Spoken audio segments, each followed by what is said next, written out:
So our next guest is the best dressed guy in Midtown Manhattan. He's a friend of Bold and a lifestyle coach. He could probably coach us a little bit. Let's welcome Klay Williams. How you doing? Thank you guys for having me. I used to host the lifestyle show. Yes, I haven't seen you forever. With Klay. It's so good to see you. He's always dressed impeccably. Yeah, you always have this, I don't know. Thank you. Yeah. So anyway, Klay, how do employers keep millennials around?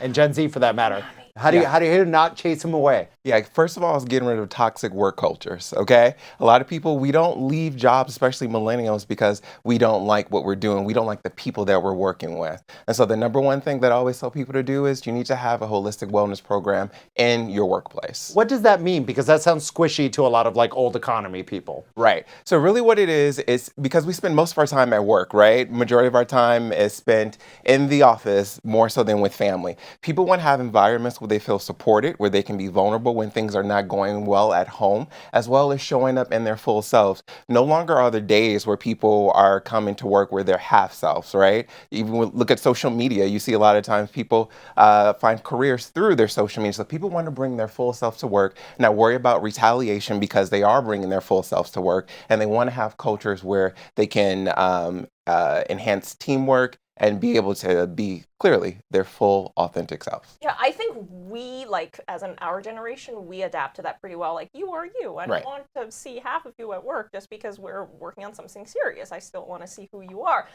Unfortunately, I feel, and this is somebody's going to say I'm bad-mouthing people who are older, but I feel people of my parents' generation, they're not adapting as quickly as I would like them to be. They're like, no, you're supposed to show up to work, and you're supposed to be professional, and you're not supposed to be vulnerable. Blah. Right. I still have to work with these people. Right. Yeah. Right? They're not the majority in the workplace anymore, Julia. I know. We are. But they are. Yeah. But you know, unless you work for I don't know a tech startup that's full of 25-year-olds, there are still some of those people around. Then how do you? We'll name them old economy Steves. Okay. How do you deal with that? Well, I think, first of all, it's about understanding the morale of your team. Employers and managers need to understand who are the demographics of the people that they're actually working with. And then besides that, it's literally having safe space conversations. So when someone hires me to come in, I'm trying to create a vulnerable conversation space where it is safe. It is secretive. We're not going back and sharing with, higher ups what exactly happened in this space. But what we are trying to do is promote a team effort where we're really understanding what are some of your needs, what are things that you are working through, what are some of your needs, what are some things you're working through, and to find common ground. If we're able to find common ground in a wellness-centered corporation, we'll have better employees all over across the board.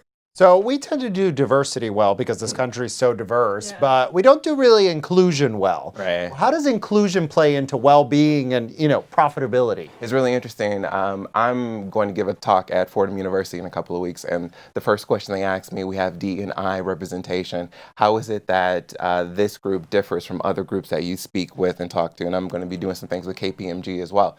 And the number one thing that I think people have to really understand is people who are in these groups, all they're trying to do is just show up and be themselves without retaliation for being themselves.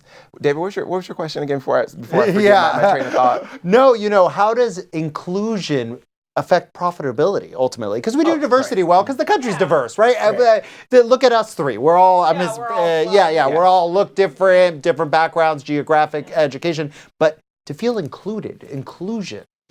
Right. And so thank you for rounding my thought. And so I'm giving this conversation on the fact that of literally every single solitary person bringing their experience, not only does it increase your profitability in the organization, but people are more than likely wanting to come and join that organization. And so you're not trying to replace people. Attrition deficits are low. You're not all trying to recreate the wheel. People want to stay in their jobs. People are not trying to go use like their healthcare premiums. People are literally wanting to stay there because they love what they do and they don't need to go outside to seek mental health and other wellness things.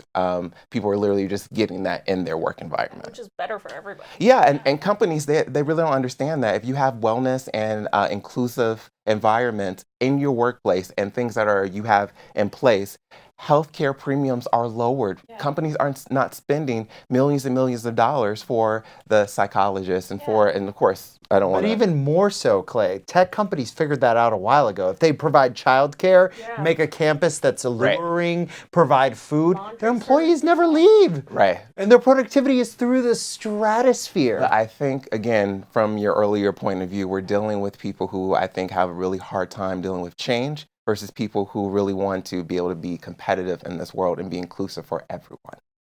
So, what advice do you have for the audience about your own personal well-being? So let's say we're in a toxic workplace. How do we navigate that and how do we maintain our own well-being? Yeah, I think people have to be really clear with setting boundaries with other people. And a lot of folks don't know how to do that. One of the questions that I got from my Airbnb fireside chat was, how do I set clear boundaries with other people so that my well-being is supported? What's the language I need to have?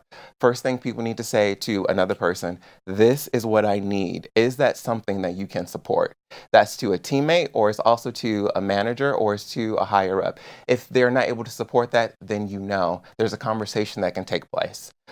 Go ahead. I was going to say, you have to state your need first. It doesn't mean your needs will be met because resources are limited, but if you don't say it... Well, and that's the thing. Sometimes resources are limited because a lot of times people are going around the circle and not identifying their exact ask, but they're going around because they don't feel comfortable enough to simply say, this is exactly what it is that I need. And if you can't find that organization after you have vouched for yourself, it may be time to venture to another place. Yeah, it's a big free world. There are many fish in the sea, aren't there?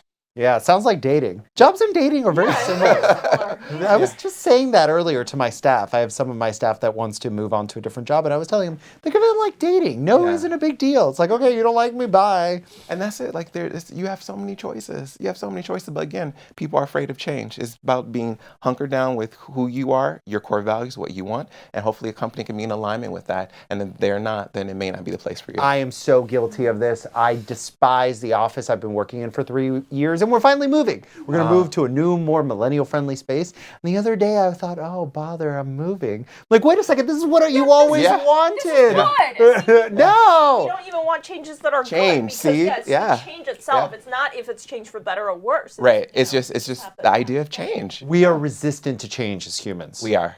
Yeah. And I think people are resistant to change because it requires a deeper sense of vulnerability within yourself. And then a lot of times we're just stuck in our modes and we get back to our default settings that we have grown up with rather than wanting to go to a newer set of settings that can support our well-being. We're comfortable there.